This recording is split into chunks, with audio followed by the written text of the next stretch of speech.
Vande Mataram students. તો આપણે કાલે એક્સરસાઇઝ 4.3 ના 4 એક્ઝામ્પલ જોયા. હવે આજે પાંચમો તો જોઈએ. એક વર્ગ કસોટીમાં શેફાલીના ગણિત અને અંગ્રેજીના ગુણોનો સરવાળો 30 છે. જો તેને ગણિતમાં 2 ગુણ વધુ અને અંગ્રેજીમાં 3 ગુણ ઓછા મળ્યા હોત તો તેમનો ગુણાકાર 210 થયો હોત. તો તેને આ બંને વિષયમાં મેળવેલ ગુણ શોધો.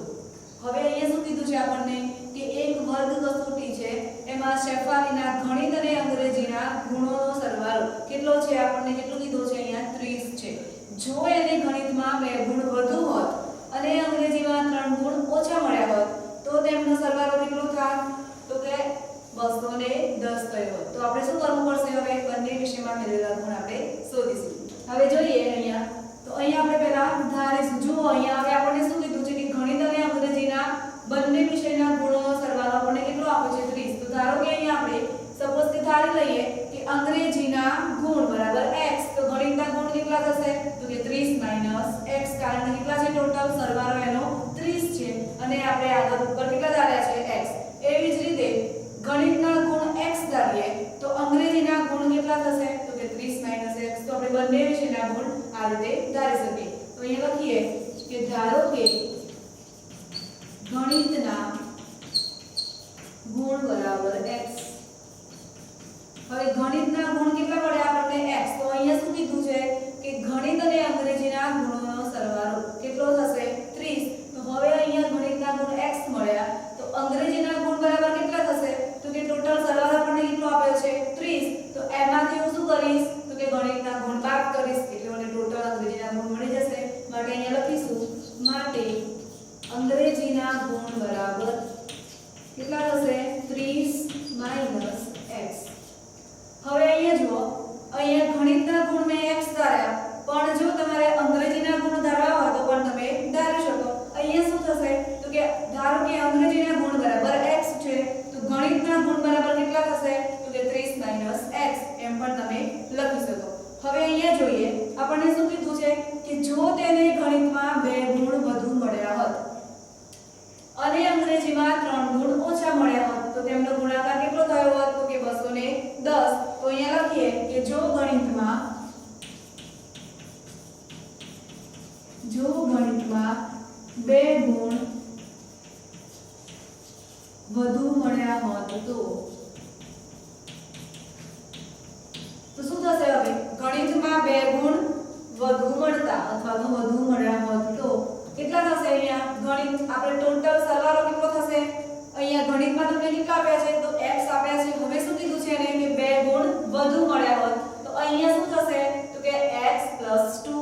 અહીંયા આપણે ધાર્યું છે કે ગણિતના ગુણ કેટલા છે x તો છે જ, પણ એમાં એને શું કીધું છે કે જો એને ગણિતમાં 2 ગુણ વધુ મળ્યા હોત તો અહીંયા શું લખી શકીએ, તો ગણિતમાં 2 ગુણ વધુ મળતા શું લખાશે x + 2 થશે. એવી જ રીતે જો અંગ્રેજીમાં 3 ગુણ ઓછા મળતા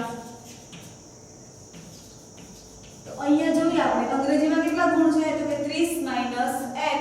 હવે એમે શું કીધું છે કે અંગ્રેજીમાં 3 ગુણ ઓછા મળ્યા હોત તો શું થશે અહીંયા, તો કે 30 - x અંગ્રેજીના ગુણ છે.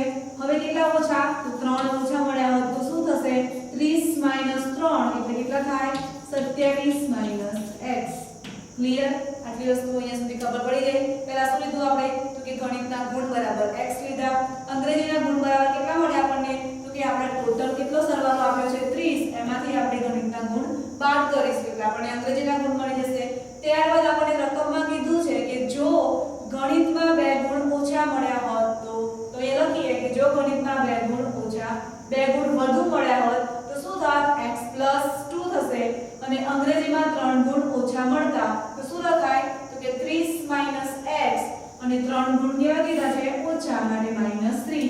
તો 30 - 3 એટલે 27 - x. ક્લિયર? હવે અહીંયા જુઓ, અહીંયા હવે આપણે બંને વસ્તુ ક્લિયર થઈ ગઈ. હવે અહીંયા શું કીધું છે આપણને કે જો તેમનો ગુણાકાર 200 થયો હોત. હવે અહીંયા જુઓ કે અહીંયા ગણિતમાં 2 ગુણ વધુ મળ્યા હોત અને અંગ્રેજીમાં 3 ગુણ ઓછા મળ્યા હોત તો તેમનો ગુણાકાર કેટલો થયો હોત, 210 થયો હોત. માટે આપણે લખીએ ઉપર જણાવ્યા મુજબ શું થશે તો કે આ બંનેનો ગુણાકાર એટલે કે x + 2 * 27 - x બરાબર કેટલા થશે 210. હવે અહીં આપણે જોઈએ તો ગુણી કાઢીએ કૌંસની અંદર તો 27x - x² + 27 * 2 54 - 2x = 210. ક્લિયર. હવે અહીંયા લખી દઈએ આપણે કે -x²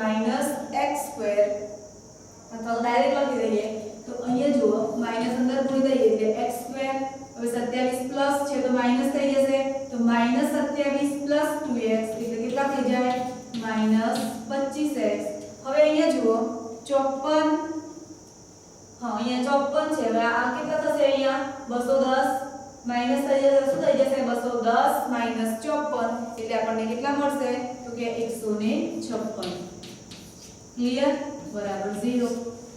અથવા તો આમ ના કરવું હોય તો 210 આ બાજુ લાવશું એટલે માઈનસ થઈ જશે પછી -x² વાળું પદ ફરીથી લઈશું એટલે માઈનસ વળી અંદર ગુણી દઈશું એટલે આપણને આ આખું સાદું રૂપ મળી જશે. હવે અહીંયા જુઓ કે શું મળ્યું આપણને x² - 25x + 156. હવે અહીંયા શું કરીશું આપણે તો કે મધ્યમ પદને વિભાજિત કરવું પડશે આપણે. હવે અવિકરણની રીત વાળું પદ આવી ગયું. તો હવે અહીંયા જુઓ 25 ને આપણે એવી રીતે ભાગ કરીશું કે જેનો ગુણાકાર 156 થશે અને એનો સરવાળો 25 થશે. તો અહીંયા શું લઈશું આપણે તો કે 13 * 12 લઈએ. 13 * 12 તો 13 * 12 કરશો એટલે કેટલા મળશે આપણને 156 મળશે અને 13 + 12 ધેટ મીન્સ કે -13x - 12x લઈએ તો આપણને કેટલા મળશે તો કે -25x. તો આપડા બે અવયવ કયા થશે તો અહીંયા લખી દઈએ આપણે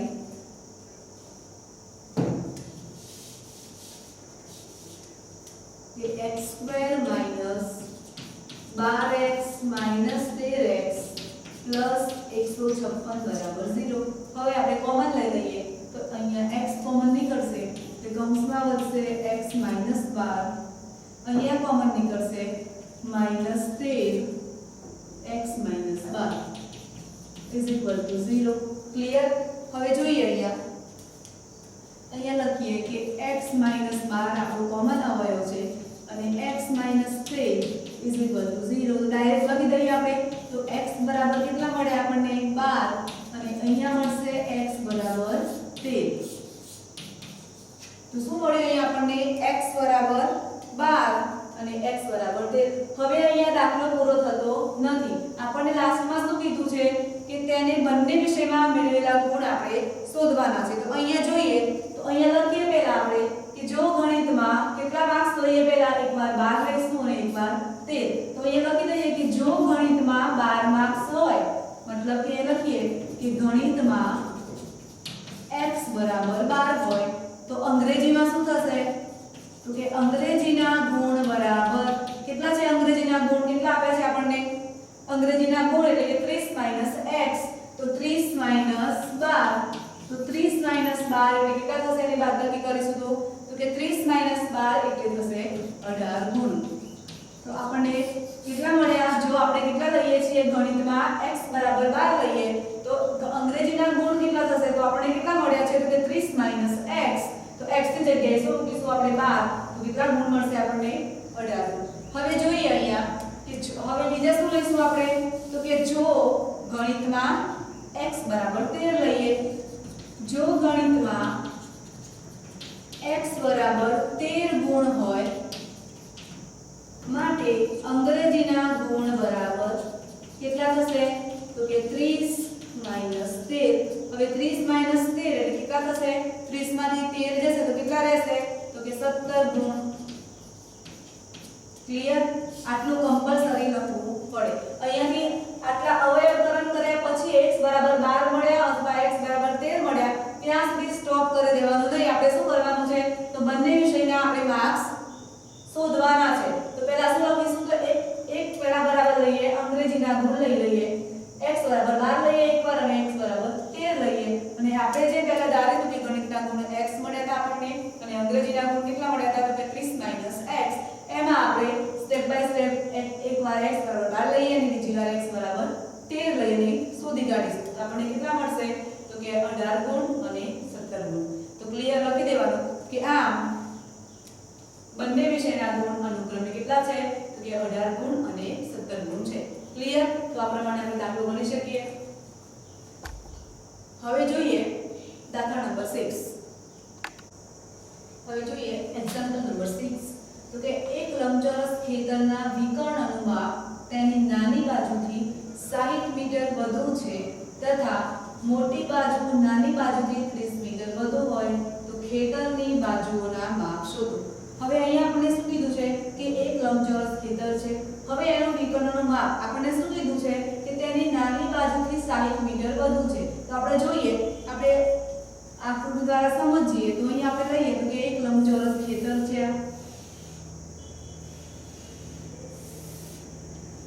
હવે આપણને શું કીધું છે કે તેનો વિકર્ણ આ શું થઈ જશે, અહીંયા શું થશે તો કે એનો વિકર્ણ આવશે.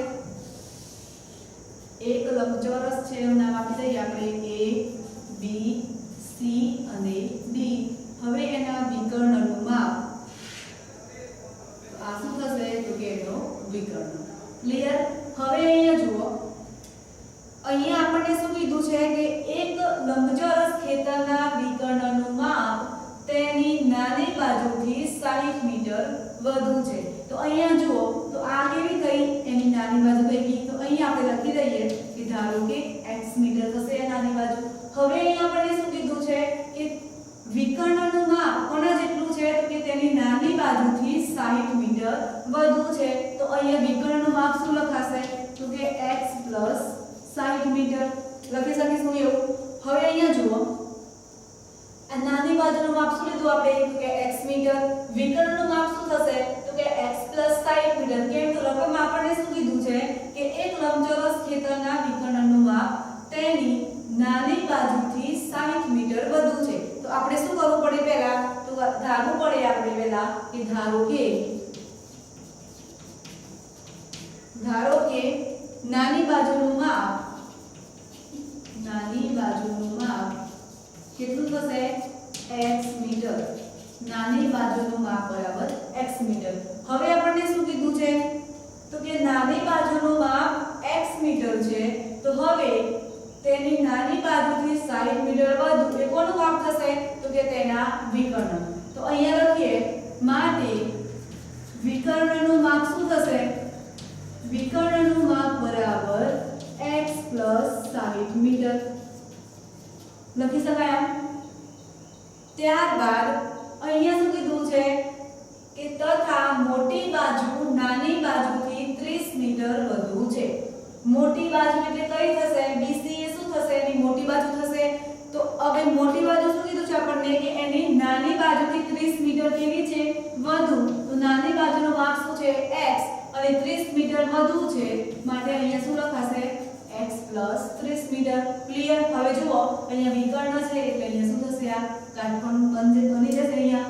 તો અહીંયા આપણે શું કરીશું હવે તો કે પાયથાગોરસના પ્રમેય મુજબ શું લઈશું આપણે કે કર્ણનો વર્ગ બરાબર એની બે બાજુના વર્ગોનો સરવાળો. ક્લિયર?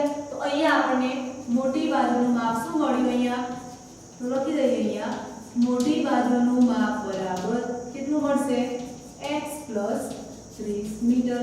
ક્લિયર? હવે અહીંયા જુઓ, અહીંયા લંબચોરસ કેવો છે આપણે લીધો છે ABCD એ શું છે તો કે આપણો લંબચોરસ છે. વિકર્ણ કયો થશે તો કે AC. નાની બાજુ કઈ છે આપણી AB અને મોટી બાજુ કઈ થશે BC એટલે કે x 3 મીટર. તો અહીંયા લખી દઈએ કે પાયથાગોરસના પ્રમેય મુજબ શું લખાશે તો કે AB² બરાબર AB² પ્લસ BC² બરાબર AC² થશે. આમ જો તો AB બરાબર કેટલા આપે છે આપણને x મીટર. તો અહીંયા x નો વર્ગ લખાશે પ્લસ BC બરાબર આપણને કેટલા આપ્યા છે તો કે x 30 નો વર્ગ અને AC બરાબર શું છે AC એટલે કે વિકર્ણ x 60 નો વર્ગ. ક્લિયર? હવે આપણે શું કરીશું તો કે આપણે આનું સાદુરૂપ આપી દઈએ. તો જુઓ અહીંયા x² plus a plus b ના હોલ સ્ક્વેર પ્રમાણે આપી દઈએ તો x² પ્લસ 2ab એટલે કે 30 ગુણ્યા 2 ગુણ્યા x એટલે 30 * 60x પ્લસ 30 નો વર્ગ શું થશે 900 બરાબર x² નો વર્ગ પ્લસ 120x પ્લસ 60 નો વર્ગ થશે 36. થઈ ગયું આ રીતે ક્લિયર. હવે જુઓ અહીંયા x² કેન્સલ થઈ જશે તો શું રહેશે અહીંયા તો જોઈએ આપણે x². હવે અહીંયા આપણે શું કરીએ છીએ આ બધા જ પદ આ બાજુ લઈ દઈએ પહેલા એટલે ઈઝી થઈ જશે. x² + 60x - 120x clear plus 900 minus 36 બરાબર 0. હવે જુઓ અહીંયા x² એમ રહેશે. હવે 60x અને 120x બાદબાકી થશે નિશાની મોટાની આવશે તો માઈનસ કેટલા વધશે અહીંયા 60x. હવે 3600 માઈનસ 900 કરીશું તો કેટલા રહેશે તો આપણે જોઈએ છે અહીંયા કે 3600 માઈનસ 900 કરીશું તો આપણને કેટલા વધશે તો કે માઈનસ 2700 બરાબર 0. ક્લિયર. હવે અહીંયા જુઓ કે અહીંયા જો આપણે abc વાળું કરીએ તો પણ કરી શકીએ પણ અહીંયા 0 0 છે એટલે આપણને આના ભાગ પાડવામાં થોડી સરળતા રહેશે. હવે આપણે અહીંયા જોઈએ છીએ કે આપણે કેટલા જોઈએ છે અહીંયા -60 ના એવા ભાગ કરવાના છે કે ગુણાકાર કેટલો થવો જોઈએ તો કે 2700x² અને એનો સરવાળો કેટલો થવો જોઈએ 60x.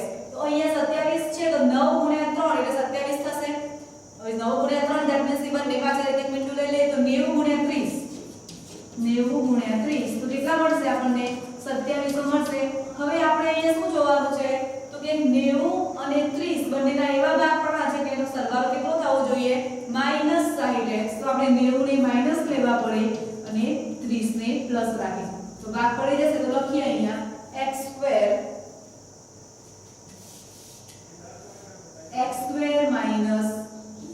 -90x + 30x -2700 બરાબર 0. અહીંયાથી x કોમન કાઢીશું તો કેટલા વધશે અંદર x - 90. અહીંયાથી +30 કોમન લખીશું તો x - 90 બરાબર 0. તો આપણને શું મળશે તો કે એક અવયવ મળ્યો x - 90 અને બીજો મળશે x + 30 બરાબર 0. હવે શું કરીશું ડાયરેક્ટ આપણે 0 આપી દઈએ તો શું થઈ જશે અહીંયા તો કે x બરાબર 90 અથવા x બરાબર -30. હવે આપણે શોધવાનું શું કીધું છે કે ખેતરની બાજુઓના માપ શોધો. તો અહીંયા જુઓ આપણને શું મળ્યું છે તો કે x = 90 મળ્યા છે અને અહીંયા બીજો અવયવ શું મળ્યો આપણને તો કે x = -30. તો ક્યારે બાજુનું માપ માઈનસમાં હોઈ શકે નહીં માટે આપણે શું લખી દઈએ કે x = 30 - 30 જે શક્ય નથી માટે આપણી કિંમત શું થશે તો કે x બરાબર 90. અહીંયા લખી દઈએ તો આપણે કેટલું મળ્યું બાજુનું માપ x બરાબર 90 મીટર. હવે અહીંયા આપણે શું કરીશું તો નાની બાજુનું માપ આપણે શું ધાર્યું હતું તો કે x. તો અહીંયા લખીએ કે નાની બાજુનું માપ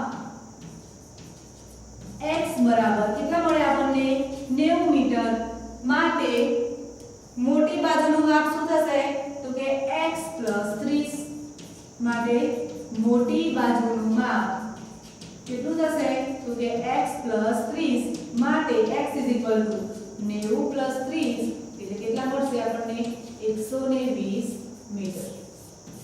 તો નાની બાજુનું માપ કેટલું મળ્યું આપણને x = 90 મીટર અને મોટી બાજુનું માપ શું મળ્યું આપણને તો કે 120 મીટર. ક્લિયર. હવે જુઓ અહીંયા તો સમજણ પડી ગઈ. તો અહીંયા રકમમાં આપણને સ્પષ્ટ કીધેલું છે કે એક લંબચોરસ ખેતરના વિકર્ણનું માપ તો પહેલા આપણે એક લંબચોરસ દોરી દઈશું. હવે તેના વિકર્ણનું માપ તો આપણે એક વિકર્ણ દોર્યું. અહીંયા તમને ક્લિયર કીધું છે કે તેની નાની બાજુથી 60 મીટર વધુ છે. કોનું માપ તો કે એના વિકર્ણનું માપ. તો આ બધું જ ડિપેન્ડ શેના ઉપર છે તો કે નાની બાજુ ઉપર. તો આપણે પહેલા જ કીધું હતું કે જ્યારે કુલ પ્રશ્નો સોલ્વ કરતા હોઈએ ત્યારે આપણે જે વસ્તુ જેના ઉપર આધારિત હોય એને આપણે ધારી લઈએ છીએ. તો અહીંયા આ બધી જ વસ્તુનો આધાર કોના પર છે તો કે નાની બાજુ ઉપર. તો આપણે પહેલા ધારી લઈશું કે નાની બાજુનું માપ કેટલું મળ્યું આપણને x મીટર. હવે અહીંયા રકમ પરથી લખી દીધું કે એના વિકર્ણનું માપ શું છે તો કે નાની બાજુથી 60 મીટર વધુ છે માટે અહીંયા શું આવશે તો કે x + 60 મીટર. હવે જુઓ મોટી બાજુનું માપ કેટલું કીધું છે આપણને તો કે નાની બાજુથી 30 મીટર વધુ છે. તો આપણે નાની બાજુ શોધેલી છે x તો x + 30 મીટર. ક્લિયર. તો અહીંયા આપણે જોઈ શકીએ છીએ કે આ વિકર્ણ બને એટલે શું બનશે અહીંયા કાટખૂણો માટે આ કયો ત્રિકોણ થઈ જશે કાટકોણ ત્રિકોણ. સાદો રસ તો એ પ્રમાણે આપણે સાદુરૂપ આપી દીધું ત્યારબાદ આપણે બે સંખ્યાઓ કઈ મળી તો કે x બરાબર 90 અથવા x બરાબર -30 તો જુઓ અહીંયા કે x બરાબર -30 મળ્યા એ ક્યારેય શક્ય હોય નહીં કેમ કારણ કે બાજુનું માપ ક્યારેય ઋણ હોય નહીં માટે આપણે શું લઈશું તો x બરાબર 90 તો અહીંયા x બરાબર 90 નાની બાજુનું માપ મળ્યું તો મોટી બાજુનું માપ બરાબર શું થશે તો કે x + 30 એટલે x ની જગ્યાએ શું મૂકીશું 90 તો 90 + 30 બરાબર 120 મીટર ક્લિયર હવે જોઈએ સાતમો દાખલો છે સમજણ પડી ગયા 5 અને 6 માં જોઈએ હવે 7 તો બે સંખ્યાઓના વર્ગોનો તફાવત 180 છે અહીંયા શું કીધું છે કે કોઈ પણ બે સંખ્યાઓ છે એના વર્ગોનો સરવાળો 180 છે નાની સંખ્યાનો વર્ગ એ મોટી સંખ્યા કરતા 8 ગણો છે તો બંને સંખ્યાઓ શોધવાની છે આ દાખલો મિત્રો તમારે ઘરેથી ગણવું પડશે બરાબર હોમવર્ક છે કેમ કે ઈઝી છે આ દાખલો આમાં કઈ વધારે પડતું મગજ દોડાવવાનું છે નહીં હવે અહીંયા તમને જો હિન્ટ આપી દઉં કે કેવી રીતે ગણવાનું છે તો અહીંયા તમને શું કીધું છે કે બે સંખ્યાઓના વર્ગનો તફાવત 180 છે હવે અહીંયા આપણે સુધારીશું કે અને કીધું છે આપણને કે નાની સંખ્યાનો વર્ગ એ મોટી સંખ્યા કરતા 8 ગણો છે અહીંયા આપણને શું કીધું છે કે નાની સંખ્યાનો વર્ગ એ મોટી સંખ્યા કરતા 8 ગણો છે એનો મતલબ શું થશે તો અહીંયા ધારવું શું પડશે આપણે તો પહેલા ધારી લેવાનું કે ધારો કે મોટી સંખ્યા બરાબર x શું ધારીશું આપણે જો અહીંયા કોના પર આધાર છે તો કે મોટી સંખ્યાઓ પર અહીંયા તમને શું કીધું છે કે નાની સંખ્યાનો વર્ગ એ મોટી સંખ્યા કરતા 8 ગણો છે તો આપણે મોટી સંખ્યા ખ્યાલ હોવો જોઈએ પહેલા તો ધારી લઈએ કે ધારો કે મોટી સંખ્યા બરાબર કેટલા લઈએ આપણે x લઈએ માટે નાની સંખ્યાનો વર્ગ જો અહીંયા ખાસ ધ્યાન રાખજો ડાયરેક્ટ પ્રથમ સંખ્યા x બીજી સંખ્યા 8x એવી રીતે લખવાનું છે નહીં અહીંયા આપણને પહેલા કીધું છે કે બે સંખ્યાઓના વર્ગોનો તફાવત આપણને કેટલો આપ્યો છે 180 નાની સંખ્યાનો વર્ગ એ મોટી સંખ્યા કરતા 8 ગણો છે એવું કીધું છે આપણને તો અહીંયા શું કરીશું આપણે તો લખી લેવાનું કે ધારો કે મોટી સંખ્યા બરાબર x માટે નાની સંખ્યા બરાબર શું થશે તો નાની સંખ્યા બરાબર એવું લખવાનું કે નાની સંખ્યાનો વર્ગ એ મોટી સંખ્યા કરતા 8 ગણો છે માટે લખવાનું કે નાની સંખ્યાનો વર્ગ બરાબર કેટલા થાય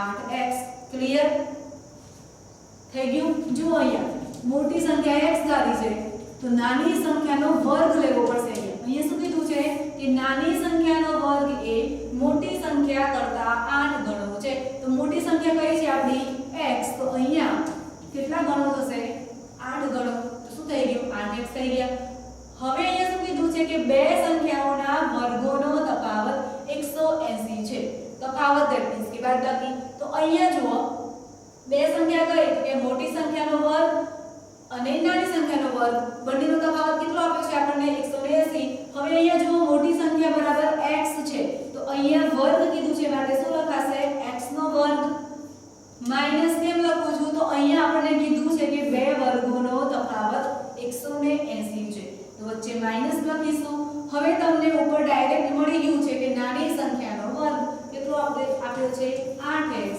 બરાબર બંનેનો તફાવત કેટલો છે 180 તો તમારું સમીકરણ રેડી થઈ જશે x² - 8x - 180 બરાબર 0 તો આ સમીકરણને તમારે અવયવીકરણની રીતથી સાદુરૂપ આપી દેવાનું ક્લિયર હવે તો આ આગળની પ્રોસેસ તમને આવડી જશે જો અહીંયા 180 છે તો એને ભાગ પાડવાના આપણે કે ગુણાકાર 8 ના એવા ભાગ પાડે છે ગુણાકાર 180 થવો જોઈએ અને સરવાળો 8 થવો જોઈએ તો શું થશે તો કે 18 * 10 કરીએ એટલે આપણે એનો અવયવ પ્રમાણે આપણે ગણી શકીએ તો આ દાખલો તમારે શું કરવાનો છે ઘરેથી ગણવાનો છે હવે અહીંયા જોઈએ કે એક ટ્રેન અચળ ઝડપે અહીંયા શું કીધું છે કે એક ટ્રેન અચળ ઝડપે 360 કિલોમીટર અંતર કાપે છે આપણે રકમ આપેલું છે કે એક ટ્રેન એક ધારી ઝડપ ધેટ મીન્સ કે અચળ ઝડપ કોઈ પણ પ્રકારનો ચેન્જ થાય નહીં તો એક ટ્રેન એક ધારી ઝડપે 360 કિલોમીટરનું અંતર કાપે છે જો તેની ઝડપ અહીંયા શું કીધું છે સમજો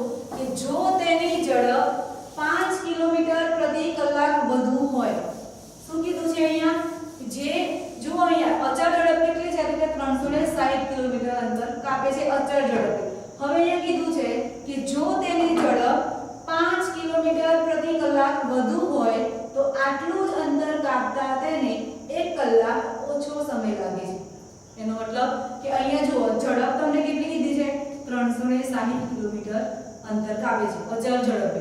હવે શું કીધું છે કે એની ઝડપ 5 કિલોમીટર પ્રતિ કલાક વધુ હોય તો શું થાય તો આટલું જ અંતર કાપતા એને કેટલો સમય લાગે 1 કલાક ઓછો.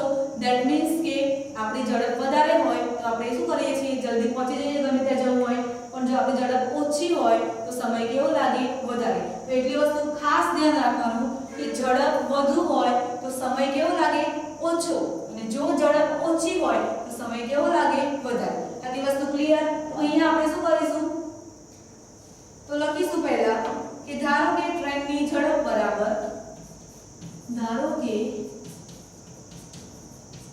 ટ્રેનની ઝડપ બરાબર કેટલું થશે x કિલોમીટર.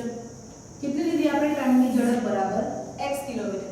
હવે અહીંયા જુઓ અહીંયા આપણે શું કીધું છે કે જો તેની ઝડપ 5 કિલોમીટર પ્રતિ વધુ હોય ધેટ મીન્સ કે આ શું થશે તો કે ટ્રેનની નવી ઝડપ. અહીંયા આપણે કીધું છે કે 5 કિલોમીટર પ્રતિ કલાક વધુ હોય તો તેટલું જ અંતર કાપતા એને 1 કલાક ઓછો સમય લાગે છે. માટે આપણે શું લખીશું તો કે નવી ઝડપ બરાબર શું થશે તો કે x 5 કિલોમીટર પ્રતિ કલાક. ક્લિયર. અહીંયા શું કીધું આપણે કે ધારો કે ટ્રેનની ઝડપ બરાબર x કિલોમીટર પ્રતિ કલાક. માટે એની નવી ઝડપ શું થશે તો અહીંયા શું કીધું છે આપણને કે 5 કિલોમીટર પ્રતિ કલાક વધુ હોય તો શું થઈ જશે તો આના કરતા 5 કિલોમીટર વધી જશે. માટે શું લખાશે x 5. હવે જુઓ આપણે આગળ પણ દાખલા ગણતા હતા આ રીતના. એમાં આપણે હવે બંને માટે અંતર કેવું છે તો કે 360 કિલોમીટર અંતર કેવું છે અચળ છે. માટે શું લખીશું આપણે તો કે x કિલોમીટર પ્રતિ કલાકની ઝડપે ઝડપે 360 કિલોમીટરનું અંતર કાપતા લાગતો સમય. લખીશું આ રીતે અંતર કાપતા લાગતો સમય. તો સમય તમને ખ્યાલ છે કે આપણે શું લઈએ છીએ t1 t2 વડે આપણે દર્શાવીએ છીએ.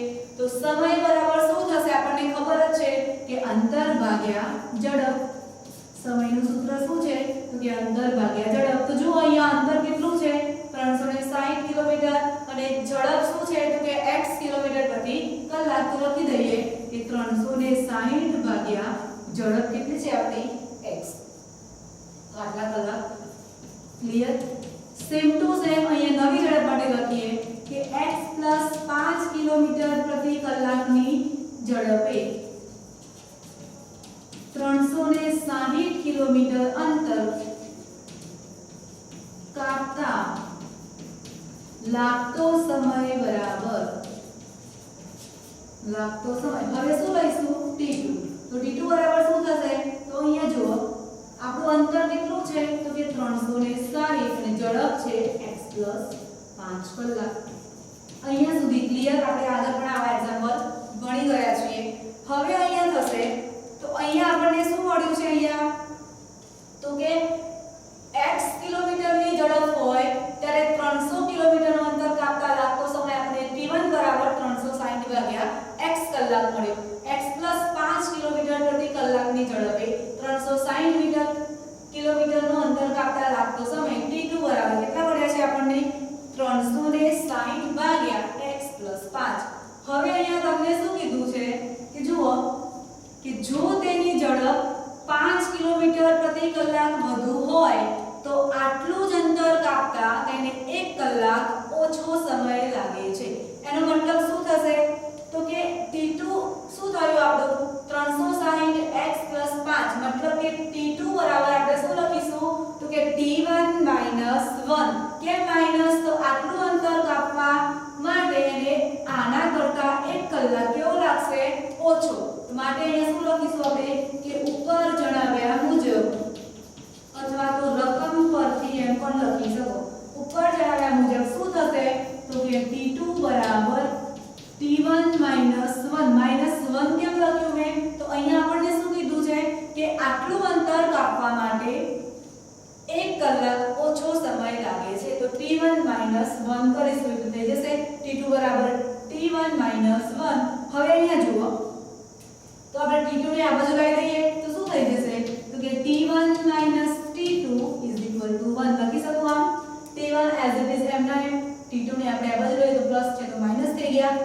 1. હવે જોઈએ t1 બરાબર કેટલા આપ્યા છે આપણને 360 ભાગ્યા x માઈનસ t2 બરાબર કેટલા છે તો કે 360 x + 5 બરાબર 1. તો હવે અહીંયા લસા લઈ લઈએ. શું આવશે લસા? x * x + 5. તો જુઓ 360 એના જોડે શું ગુણાશે x + 5 માઈનસ 360 જોડે શું ગુણાશે x બરાબર 1. એમના એમ રહેશે. હવે 360 અંદર ગુણી દઈએ તો 360x + 360 ગુણ્યા 5 કરીશું તો કેટલા મળશે આપણને તો કે 1800 માઈનસ 360x ભાગ્યા x² + 5x = 1 થઈ ગયું. હવે જુઓ 360x પ્લસ છે અને 360x માઈનસ છે માટે ઉડી જશે. હવે અહીંયા શું થઈ જશે તો કે 1800 શું લખાશે x² + 5x માટે આપણે આ પદને આમ લઈ જઈએ તો x² + 5x - 1800 બરાબર 0. આપણું સમીકરણ થઈ ગયું. આટલે સુધી ક્લિયર? જુઓ અહીંયા આ જ વસ્તુ ખાસ તમારે સમજવાની છે, બાકી સમીકરણ તો તમને આવડી જ જશે. હવે અહીંયા જુઓ કે અહીંયા આપણે ભાગ કોને પાડવાના છે તો કે 1800x² ગુણાકાર થશે અને એના એવા ભાગ પાડીશું તો સરવાળો કેવો મળવો જોઈએ આપણને 5x. તો અહીંયા જોઈએ તો શું થશે અહીંયા તો કે 40 ગુણ્યા 45 કરીશું આપણે. જુઓ અહીંયા 40 ગુણ્યા 45 ધેટ મીન્સ કે 40 નો વર્ગ કેટલો થાય 1600. તો એના આજુબાજુની આપણે સંખ્યા લઈ લઈશું. તો જોઈએ તો 40 ગુણ્યા 45 કરીએ તો કેટલા થાય 1800 થાય. હવે જુઓ માઈનસ નહીં પ્લસ 5 લાવવાના છે તો 45x પ્લસ રાખવાના અને 40x આપણે માઈનસ રાખીશું. તો મળી જશે આપણને અહીંયા. તો લખીએ કે x² + 45x - 40x - 1800 બરાબર 0. જુઓ હવે એટલે સુધી ક્લિયર? હવે કોમન શું નીકળશે એમાંથી તો કે x કૌંસમાં વધશે x + 45. હવે જુઓ સેકન્ડ સ્ટેપમાં શું નીકળશે કોમન તો કે -40 અને કૌંસમાં વધશે x + 45 બરાબર 0. હવે જો આપણા બે અવયવ કયા થશે તો એક થશે x - 40 અને કોમન અવયવ છે આપણો x + 45 બરાબર 0. બંનેને અલગ અલગ શૂન્ય આપી દઈએ તો ડાયરેક્ટ લખું છું અહીંયા x બરાબર 40 મળશે અથવા અહીંયા મળશે x બરાબર -45. હવે આપણને શું કીધું હતું કે આપણે ટ્રેનની ઝડપ શોધવાની હતી. તો અહીંયા આપણને ખબર હશે કે કોઈ દિવસ ઝડપ ઋણમાં હોઈ શકે નહીં માટે અહીંયા લખી દેવાનું કે -45 શક્ય નથી. કેમ શક્ય નથી તો ક્યારે અંતર ઝડપ લંબાઈ આ બધી વસ્તુઓ ક્યારે ઋણ હોઈ શકે નહીં. માટે અહીંયા આપણે શું લખીશું માટે ટ્રેનની ઝડપ બરાબર કેટલી મળશે આપણને 40 કિલોમીટર પ્રતિ કલાક છે. માટે લખી દેવાનું કે ટ્રેનની ઝડપ 40 કિલોમીટર પ્રતિ કલાક છે. જુઓ અહીંયા દાખલા નંબર 5 6 7 એમાં 7નું એક્ઝામ્પલ તમારે શું